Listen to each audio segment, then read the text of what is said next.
చాలామంది తల్లిదండ్రులు వాళ్ళ పిల్లలతో కూర్చోబెట్టి టేబుల్ దగ్గర ఏదైనా యాక్టివిటీ చేయించాలంటే మా పిల్లలు మాట వినట్లేదండి, అసలు రావట్లేదండి.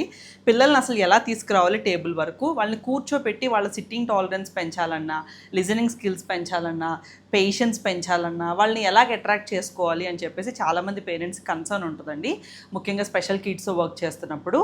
సో నేనైతే పర్టికులర్గా ఈ వీడియోలో వచ్చేసి ఎటువంటి టాయ్స్ మన పిల్లలకు ఉపయోగించవచ్చు, ఎటువంటి టాయ్స్ ఎలాగ ఉపయోగపడతాయి, వాటిల్ని మనం రెయిన్ఫోర్సర్గా కానీ, లేకపోతే ఒక మోటివేషనల్ థింగ్గా కానీ, లేకపోతే ఒక రివార్డ్ లాగా వాళ్ళకి ఇచ్చి పిల్లల్ని టేబుల్ టాప్ యాక్టివిటీస్ చేయించడానికి ఎలా హెల్ప్ అవుద్ది అనేది నేనైతే ఒక పర్టికులర్ వీడియో అయితే చేయడం జరిగిందండి. సో ఈ వీడియో రేపొద్దున మన ఛానల్లో అయితే రిలీజ్ అవబోతుంది. ఈ వీడియో వచ్చేసి చాలామంది పేరెంట్స్కి చాలా రకాలుగా హెల్ప్ అవుతుందండి. సో తప్పకుండా వీడియో అయితే చూడండి, మీకు మంచి మంచి విషయాలు అర్థమవుతాయి. పిల్లల్ని ఎలాగా ట్యాకిల్ చేయాలి, హ్యాండిల్ చేయాలి అనే విషయం అయితే మీకు క్లియర్గా అర్థమవుతుంది. సో తప్పకుండా వీడియో అయితే చూడండి, రేపొద్దున మన ఛానల్లో వచ్చేస్తుంది.